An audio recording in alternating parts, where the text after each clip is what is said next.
As always, I'm here with my man, Aubrey Gray.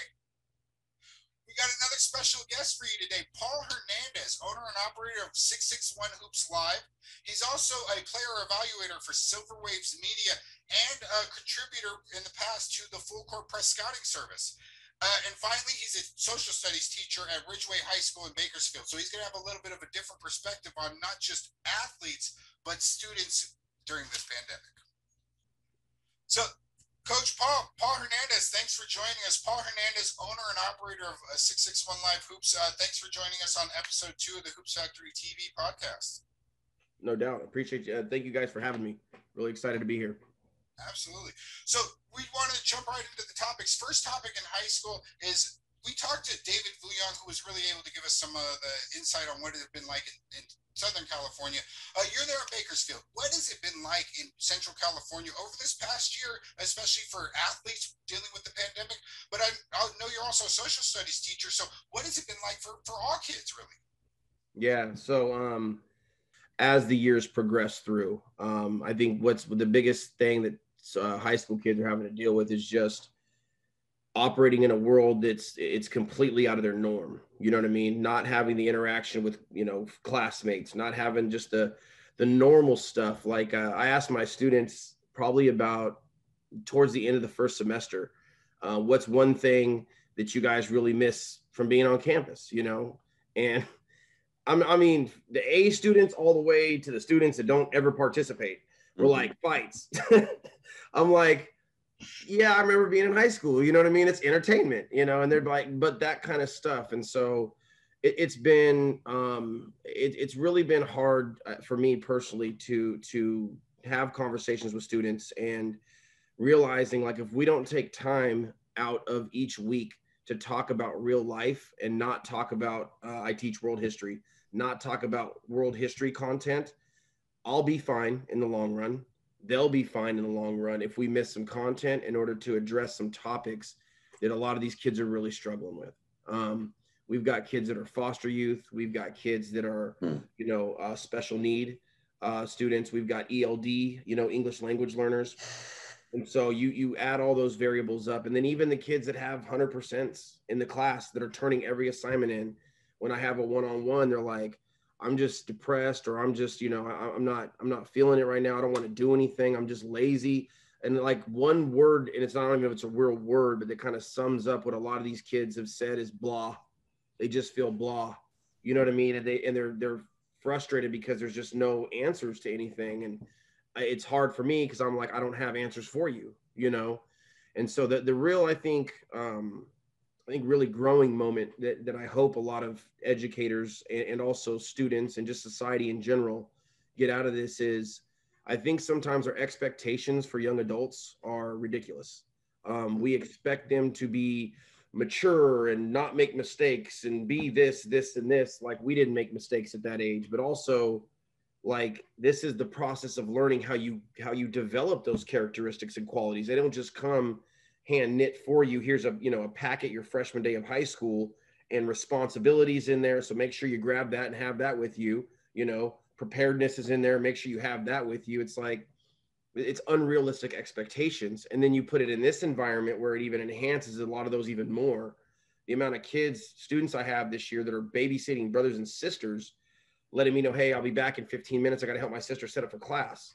And that kid never turns in work or hardly turns in work. It's like, they're having to be adults, teenagers, and children all in one like nutshell. And it's just been the psychological impact that has on a kid. You know what I'm saying? They get up, they turn their computer on, and they roll over in bed, and now they're in school. You know what I mean? So a lot of that, it starts to develop, whether it's intentional or not. We've seen the impact, definitely. And so I think that's why you're seeing right now the big push to get everybody back on campus as soon as possible.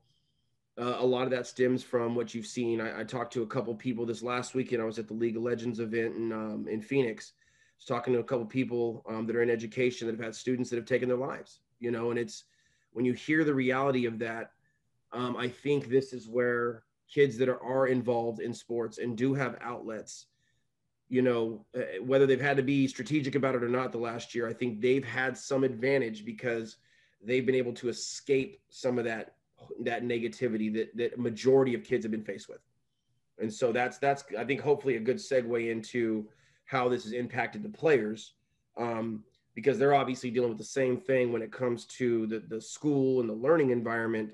Yet they have outlets, you know what I'm saying? Some outlet that allow them to that interaction, that goofing around with your teammates, or that, you know, that BSing in between games type stuff. That if those players don't have that, where are they even playing basketball? And there are, you know, I think we all know there's, you know, some kids that have gone down that route, you know, that they didn't have an opportunity, or they didn't have an option, or they didn't have the connections necessary. And so they ended up as one of those, you know, now a kid is not playing hoops anymore. They're out of shape, you know, et cetera, et cetera. And now they're failing in school as well, because sports are the reason they did well in school. You know what I'm saying? Like, so, but I feel like majority of kids in the basketball arena have had a better outlet. But it's been, again, finding what to do, being strategic about it, and having people in your camp that know people that can send you in the right places. You know what I'm saying? So that's kind of how it's affected, and again, from my vantage point, how it's affected students overall. How it's affected players over the last year. We're already a heavily under-recruited area, right? So then you take out AAU seasons, you take out live periods, you take out a majority of the high school season outside of this kind of 10-game format that they're trying to put together last minute. Players had to be very opportunistic. Players had to, you know, like some of the kids that could hoop, they were already going to be taken care of. You know, a Joseph Hunter was going to be fine. He was Dino early on started maneuvering from state to state, you know, all the way up to Alaska, which that one's still, you know, only Dinos. You know what I'm saying? Only Dinos. Just the man. Yeah. But it, you know, those kids had the opportunities, but I think it's also, in a weird way, those kids that still, you know, had these advantages to go to Utah or to go to Phoenix, or even further, some of these kids going to Colorado for some events, you know. Mm-hmm. I think those kids are realizing, like, wow, one, there's a lot out there that I haven't seen, and two, this traveling regiment is what it's going to be like at the next level. Yeah. And all of a sudden, you're not just in the confines of, you know, you're being in your own state and operating that way. And I think for a lot of California kids in general, I think that's been a huge eye opener. We've been spoiled. We've been really spoiled with basketball. And in this last year has hopefully shown a lot of us, like, man, real quick, we lost basketball at a high level, major events, state playoff championship games. We lost all that like that. You know what I mean? And so I think some appreciation I've also noticed amongst kids, I think it's been good to see. I think kids have realized, like, man, we lost a lot in a year, so we need to appreciate. But I also think there's also kids that are on the other end of the spectrum where they're freaking out because they've missed so much basketball and they're trying to make it up to every single play. It's like, hold on a second, you still have to play the game the right way. You know what I mean? So yeah, I would imagine that uncertainty of both the students and I mean, we've seen adults who haven't been able to deal with the uncertainty of COVID really well. So yeah, I echo that sentiment that the expectation for kids oftentimes is probably unrealistic and unreasonable in those type of environments. So similar to what? Oh, sorry. I was just gonna say, similar to you guys talked with Dave with DV in your guys' last podcast about kind of some of the stuff they were doing with the Bring Your Game LA events and things of that nature. So if it's all right, I'm gonna just go ahead and touch on that real quick. So what we were trying to do to fill in. So myself and Clutch Clips Hoops, which is based out of Central California also. Damo and Irv are the two main guys that run that. And they're kind of along with the similar lines of myself. Is we try to spend, we spent about a year and a half plus really trying to get out to as many events as possible, 2 years almost, the bigger events, trying to state a name for ourselves, try to build a network more or less. So we kind of had a conversation about 2 months into the pandemic, like, look, man, facilities are starting to open up a little bit. We've got access to a gym. Let's be smart about this, but let's start doing some like open runs / workouts, whatever we got to call it. And so what we did is about that time, we started calling them initially. I think we were just calling them 661 runs or 661 open runs. And then we started calling them Central Cali prospect runs as a way to kind of brand it more for the central section. And we kept the format. Again, we really try to follow guidelines as much as possible. So we did, you know, the whole regimen of, you know, signing waivers, taking temperatures when kids got there. When we were doing it at the Dignity Sports Complex in Bakersfield here, the 5-court facility, they already have a waivers process. They have as a facility. So we just send the kids link, they'd sign it, they'd come in, do all the, you know, the protocol. And we kept it to about 20, no more than 30 kids. And again, the idea was providing exposure through video film. So Clutch focused on, let's get some film. And then I focused on, I'll do evaluations. And that way we can kind of tag the two together, whether it's in the same format. You know, Simply does a really good job of this. Simply does a great job. Terrence and them do video, video with the content together. And that's something we're kind of building towards. But you know, we try to facilitate that as much as possible. And so after a couple weeks, you know, we did a few where we just we'll flip the bill. You know what I mean? Like, we'll just come out of pocket on these and let's get some kids going, see if we can generate some interest. We were very fortunate. We got kids all the way up from the Bay Area. Bracy brought his boys from Team Rampage down one weekend. We had kids from a variety of different areas, from like Modesto up to Sacramento coming through. Primarily Central Cali kids, though. We had a Furman who's currently running the West Coast Elite Central program. He brought in probably 10, 12 plus kids over, a lot of kids from the Fresno area. So it was good for a variety of reasons. One, it was really good being from Bakersfield myself. It was good for the kids locally that weren't showing up. Like, we were getting more kids from out of our own city coming to these events. And then they're starting to hit up, oh, what's up with this? What's up? And we're like, look, man, either one of two things is happening. One, you don't need the exposure, or two, you're ducking the players that are up. That's really what it was too. Bottom line. Yep. And we figured, let's use that as a way to see where these kids are really at. And so the top players all of a sudden started hitting up. We want to come out. And so we did that for a while. Then when numbers started to spike, we decided, hey, we pulled back. Let's just cancel for a minute. It's a bad look. We don't have, you know, we don't want to have anything go wrong. Again, having conversations with guys at the higher up levels, as far as, you know, like Adinos, and then talking to some of the guys with West Coast Elite, talking with Jerry Freitas, because he stopped doing his events as well. So it was like, okay, they're like, look, man, if things get really bad, you guys out there doing stuff. So trying to listen from advice also from people that have been in this for a long time. Right. Listening to the wise counsel. Yes, right. Exactly. And so we held off, and then we started back up again in like, I want to say September. So that kind of month in July, August, where numbers kind of spiked.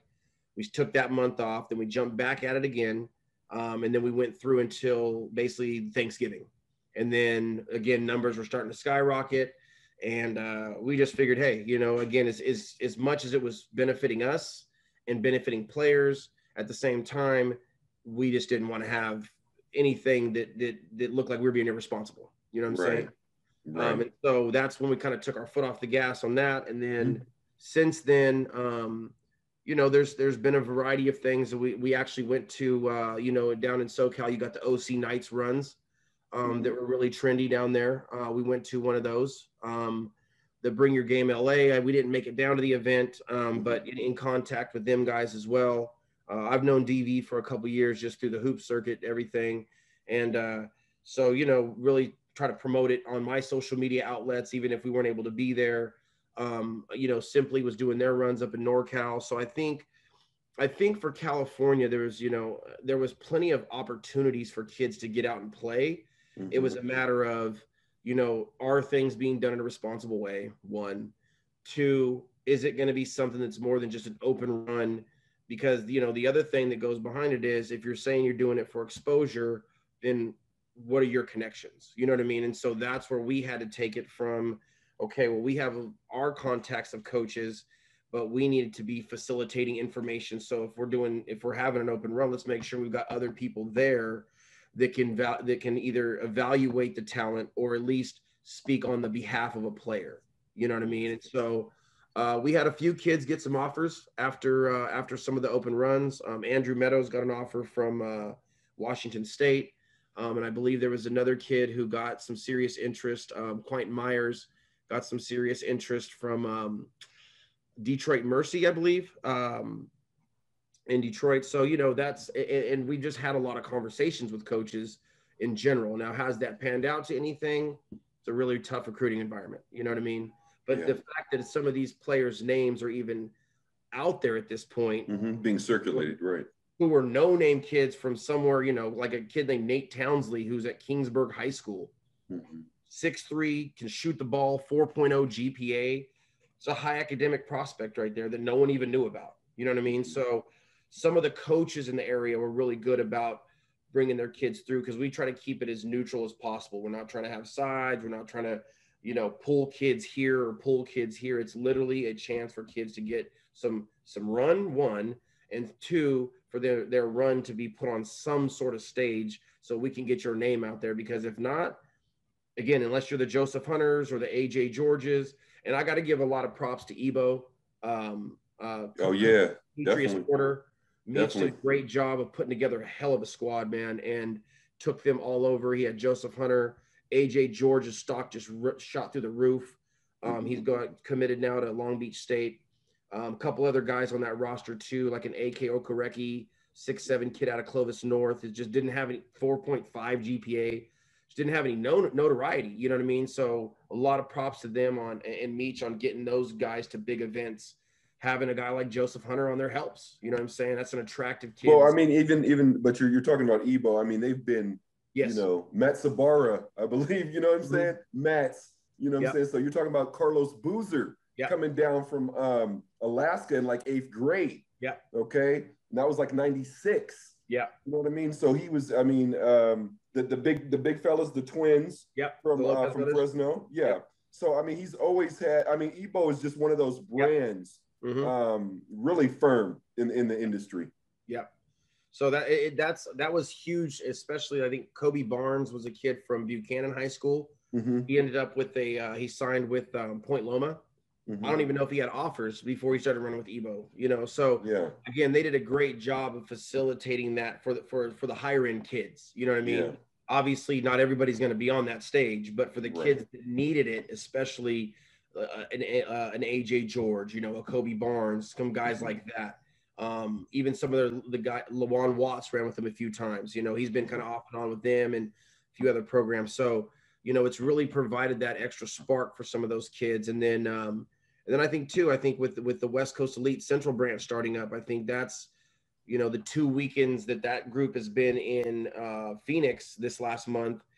Kids have gotten some really really positive feedback and gotten their names in coaches' heads that they were not there before. You know what I mean? So having another kind of a larger brand come into the area and try to establish something, I think, again, I like the personnel that's involved in running the program. It's obviously a tough time to be starting a branch. But I think with the resources and the connections that the West Coast Elite organization has, I think it'll be fine in the long run. And there's already kids that are like, man, what's this about? We didn't know it was going to be this. We didn't know it was going to be that. And it's like, yeah, man, these are legit opportunities, and I've coached club ball, or I did coach club ball in this area for about 7-8 years. I was very fortunate to have a really solid team that I had for, pretty much 8th grade through their 17U season. And despite the events we put them in, how well they did at those events, it's still the lack of connections, the lack of networking, all that. Only one kid even walked away with anything from the one team that I had that was just loaded with talent. And it's like, okay, then I started thinking, what can I do differently to start to draw that attention? And that's where I kind of started to branch off with the network, the social media, right, the player evaluations. Yeah. That's where 661 Hoops Live kind of came from. Right. I don't know if you guys remember Kadar Waller, played with Compton Magic. Yeah. Yeah. His mom actually, Arlena, she's actually the one that shot me the logo. She's I've known them for a while. My son trained with Doc when he was a kid, when he was younger, actually. And so she just got to a point. She's like, look, man, you're putting in all this work and you ain't got nothing to like throw your name behind. Like, you need something, So props to them for that, because this worked ever since, and it was pretty simple for me, So, but that's why, that's kind of how things have been the last year. I think kids have been smart about finding opportunities. I think people have been smart about not trying to be too overlording over kids. Like, no, that's my guy. He only runs with me. Like, if you ain't running this weekend, you're gonna run with somebody else then. You know what I'm saying? Because that's kind of where we've been at. So I think for the most part, we try to provide a platform. I think, Simply in NorCal had a good, really solid platform. I know they were doing stuff at the One Event Center up in NorCal as well. Tournaments a lot up there. And then I think in the SoCal area, you had the OC Nights runs. You had the Hoops 2.0 that AC from Beach City Hoops and them and Cali Girls doing. AC, yeah. You know what I mean? So you had a lot of guys that are kind of, again, not necessarily known as event coordinators, but really tapped into the grassroots scene and the players. Right. So they were able to get different regions, were able to get all their guys and kind of, really establish. And for me personally, who's really wanting to build myself as a scout in this area, it was a great opportunity for me to get to watch a lot of kids that I haven't seen before. You know what I mean? From our area, unless I'm going to their games and it's like, okay, they look a lot different with their high school team playing a role than when they're more out and open and able to kind of get loose and do their thing. You can see kind of where their skill set actually ranges. So that's kind of what it's been like in the central section for the last year. Kids that have the opportunities that were able to get out. Obviously, parents got to let them do it too. There was a few kids that didn't play because parents didn't want them out and about and told them, hey, I'm going to respect that all day long, So, but that's, I think we did a good job of treading water in a time where we could have easily drowned. Sure. And so you mentioned kids kind of doing their thing. Restrictions have started to lift in. You mentioned you were out at the League of Legends. What do you have looking forward to? And even this last weekend, what were the kids looking like this last weekend, and how was the basketball looking? It was good. It was some good competition. You had teams, their AAUs, their club / high school squads together. You know what I'm saying? And so you had some high level talent there. You also had some really quality, the West Coast Elite AAU teams, some of the Under Armour squads, and some of their other kind of national teams. The top talent was fun to watch, man. The Open Division had some really good talent. You had some of the kids from like the NorCal area, like you had Morsek. Lee Hubbard played really well this last weekend at the lead guard spot. Who else? I was really impressed. I hadn't seen Zion Sensley. I hadn't seen him since the CP3 combine in middle school.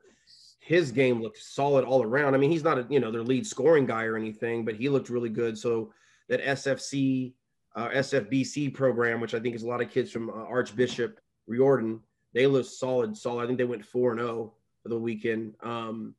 You had the NorCal West Coast Elite Under Armour squad that was just, again, loaded with talent. Takai Hardy, who's been a guy who's just been rising up the ranks as far as a prospect goes. They don't have Aiden Mahaney right now. He's out with an ankle injury. But it kind of opened up the floor for, Miles Bird, who I really love his game. I was sitting with Greg Rosenberg from Arizona from Prep Hoop. Yeah. Great scout, phenomenal scout. And we were both just like, gosh, dang, this guy's fun to watch. Everything, he doesn't even look like he's breaking a sweat when he's playing, and yet he's hooping. You know what I mean? So the talent level was really good at the higher levels. I primarily watched a majority of the Open Division games, caught a few of the varsity level games, which were more like 17U squads. There's just a lot of really good. The freshman talent was impressive. You had Victorious Miller. So for the 24 class, you had Victorious Miller. You had Ben Roseborough, who's, I don't know where he's ranked nationally right now, but as far as just a scorer goes, that kid is one of the best bucket getters I've seen for his age. And I take age away from it. He's just a bucket getter. Zion Sensley, again, was another one. Those three freshmen just really, really stood out. And there was a couple others too, but those three in particular. The 24 class looks like it's going to be another deep class for California. I really, really like the 24 class. So did Lewis play in the League of Legends the first week? DiModica? Yeah, DiModica. So how's Lewis doing over there? He's doing solid, man. He's he's a kid that brings a lot to the table in a variety of ways. as far as student athlete goes, you know, he rocks 4.5 plus GPA.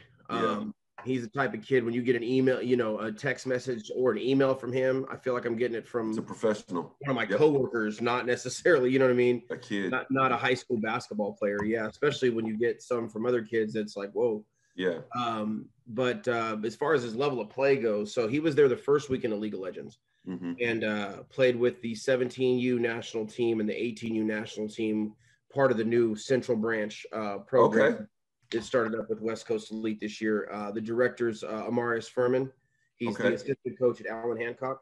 Yes. Junior college. So, anyways. But they had already known each other, though, from Santa Maria, though, because Lewis is over there playing with those guys. Yes. So he played with Furman's club team, which was 6-man basketball. As far as Lewis goes, man, he's just, he does a lot on the court on both ends. He rebounds well. He's real strong, physical, about 6'4", 6'5"-ish. You know what I mean? Great physical build. Rebounds extremely well. Finishes great around the rim. Improving shot maker from, you know, once he spaces out the floor. Hustle dude that's going to give it to you every single play on both ends. Very vocal. You know, so on the 18U national team, I feel like his role is even more important there. Just because there's not a ton of size, you know what I mean?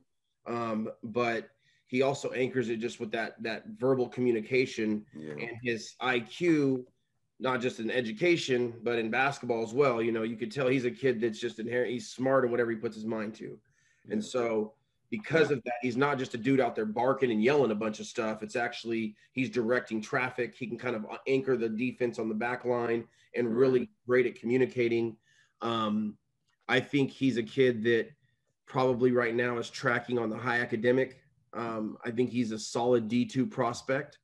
I don't know necessarily if he shoots well enough for his size, if he really cracks the Ivy League schools, but I'm not saying no either. You know what I mean? With another year to develop and kind of keep working on his game, I think if he really starts to become a consistent shooter from the perimeter, that's where he starts to kind of jump into that you know, high academic D1 category for me, anyways. And with him, again, I think he's a no-brainer pretty much anywhere he wants to go to D3 high academic. I think any college program would be more than willing to have him as a basketball player coming in for their schools. Nice. And then you kind of already touched on the uncertainty regarding kids and everything like that. And I know we were talking about in that same tournament, there was some 19U or 18U teams. Really, what does recruiting look like for seniors? Obviously, with the uncertainty that the pandemic has created, the senior class is probably the most affected. But what does recruiting look like in this kind of current environment? Yeah, so the senior class is obviously the most hit, right? With colleges. With college players getting an extra year of eligibility, and all the exposure time that they've missed. Unless you're a kid and you saw a lot of these kids that had offers early on, instead of playing like, let's play the game a little bit, see how my season goes, they just started signing. You know what I mean? And I can't blame them. Even from the central section, you know, you had Jaden Giron from San Joaquin Memorial signed with Rice. He probably, if they would have had a full season, he may have let that go a little bit more, you know, but why mess with it? Because there's no, you know, a lot of these were like, you got your time to sign. And if you don't jump on this advantage, you're going to miss it. AJ George with Long Beach State. I feel like if he had a few more months, you could have seen him maybe at a Pac-12 school. And I know that sounds crazy, but just his offensive game and the way he plays both ends is unreal at 6'6". You know, so guys like that signing early, but outside of that, you know, that kind of given mid-major, high major D1 prospects, for everybody else, it's really tough. I think if you were a Division I prospect with no offers and you haven't, you know, entertained conversations with D2 coaches, this is a learning experience and it may be a bad one for you in the short term. You know what I mean? I think for seniors, you really need to be open to every single option out there. JUCO basketball is not a bad option. If it's a good fit for you. If you've got the grades, Division III basketball is not a bad option. You can go to one of the best academic universities in the United States / the world get an elite education and still be able to play basketball to pay your way there. You know what I'm saying? So I think for the senior class, and again, talking to guys that don't have offers on the table, you know, they're frustrated because they've been projected at a certain level and they're not seeing that. And at some point, the reality needs to kick in 100%. Like, maybe go back and start emailing some of those coaches that were hitting you up early on as a sophomore or a junior. And then all of a sudden, when everything kind of just fell out from under you. So I think it's really important that seniors, but not just seniors, and I know we talked about this a little bit, Jason, before we get on here. I think that high school players, if you're in high school right now, you need to be very conscious and be very intelligent about how you navigate these next few years. And you need to lead and drive your recruitment, which means don't sit back and wait for that offer to fall in your lap. Because if the senior class is getting hit hard, we already know this. Dudes are going to reclass down. They're going to do a year post-grad, right? Or they're going to do a gap year. Or they're going to, they're going to go JUCO, but they're going to redshirt. So they're going to still have 4 years of eligibility. So they're technically all 2022 guys now. I've already talked to a few kids in the central section that are reclassified 2023 already. So they're already planning on a year of post-grad once they're done with high school. So I personally believe, and I've had some conversations with some people, that I think this is going to be about a 4-year lag effect, where even 8th graders going into high school next year, that to me, I hope, is kind of the last year that's truly impacted by this kind of accordion that's being smacked together, right? It's not being extended out. That accordion smacked together and it's locked, and it's just really log jam. And we all know this. Like, the reality of the situation is, if I'm a college coach and I'm looking at a senior that's got a lot of hype, but I haven't seen him play in a year and a half, and this transfer this grad transfer or a JUCO transfer who averaged 15 points a game, it's almost a no-brainer. I'm going to go with the proven body of work at the collegiate level versus taking a shot on a kid who hopefully pans out, or, you know what I mean? So for seniors, I think it's important, but I think it's extremely important for juniors, sophomores, freshmen to understand they need to start compiling a list of schools that they're interested in. And then they need to start going to those schools' websites and getting coaches' email addresses. And then they need to start putting down, sending out emails with some, maybe not freshmen right now, you know what I'm saying? But sophomores and juniors for sure. Mm-hmm. Start getting that film to them, and not, start out with a highlight reel, but make sure you got game film. And that's why, playing in some of these events like the League of Legends or Dinos' events, the Pangos events, right? Or anything that's live streamed is huge, because that's game film. If you're playing in events right now that don't have live stream, I'm not trying to knock it. I'm just trying to be realistic. Where's your game film coming from? Because at some point, we all know videographers, right? You can make a kid who's average look like the most dynamic baller we've all ever seen off of like 4 clips, right? So a highlight film's only going to speak so much. So it's really important for players to understand they have to be proactive in driving their own recruitment. They have to be out there and be proactive. If they're not proactive about this process more than ever before, they will get lost in the shuffle. And so it's really emailing, having people read your email first. Don't send that first email out like you email your teachers, because I read emails from my students all the time, and I'm like, man, how did you get out of 3rd grade? You know what I mean? So having people you can trust in that process. And if you don't have someone, finding people around you that can help direct that recruitment process and help you along the way. If you're at events, going and talking to scouts, asking them for some feedback. I don't know, even someone like Frank Burleson. Frank Burleson's not going to tell a kid, get the F out my face. I don't want to talk to you. You know what I mean? I don't have time for you. I'm scouting the big dogs. You know what I'm saying? He'll give you some feedback. You know what I mean? It may not be a ton, but it'll be some. And it kind of, there's ways that players can build that knowledge bank. What I hope happens from this is that players and their families and their inner circles become more knowledgeable about the recruitment process, because it's going to have to be more self-driven than ever before, right? And so knowing who the reputable media outlets are, knowing who the reputable scouts are. If you're going to an event and there's scouts there, who are they? Do some research on these guys. You know what I'm saying? Do some research on these ladies, because it ain't just guys. There's phenomenal female scouts out there that are scouting the guys' game as well. You guys know Leslie. Leslie does a great job with Dinos. I think she's one of the most. Big up Les, Val. Yes, Valerie in Vegas. Valerie's, I mean, amazing. A lot of, the real J Will doing her thing as always on the photography. Yes. So we salute the young ladies this at this business, because it's hard. It's hard to be in there. It is, and I mean, I give Leslie props alone for having to trug along with Dinos. You know what I'm saying? That big shout out Prolific Events as well. Yes. You know what I'm saying? Yes, she's done a great job. I think that's what it's going to take for kids to understand, for players to understand that this idea or this concept that a coach is going to see me miraculously and that offer is just going to slide my way. I think that I don't even know if that day's ever really existed outside for the top kids, but I think even more so than now, just go to social media. There's mixtapes, just timeline, it's all over the place. So if you're not doing something to have yourself stand out, and this is also, I think, where the classroom jumps in heavily. If your grades are 2.2 and I'm looking at 2 recruits and one of them has a 4.0 and the other one has a 2.5 and every other variable is identical, I'm going to take the 4.0 kid because I know he's shown things to be reliable. So if players are out there saying, what can I do to kind of up my value as a recruit? With a classroom, like, don't always think about just the basketball court. The classroom is where you can really show that you're dedicated there and you're dedicated on the court. You know what I mean? Which means I can have more trust in you if I'm bringing you into my program, that we're not wasting a scholarship.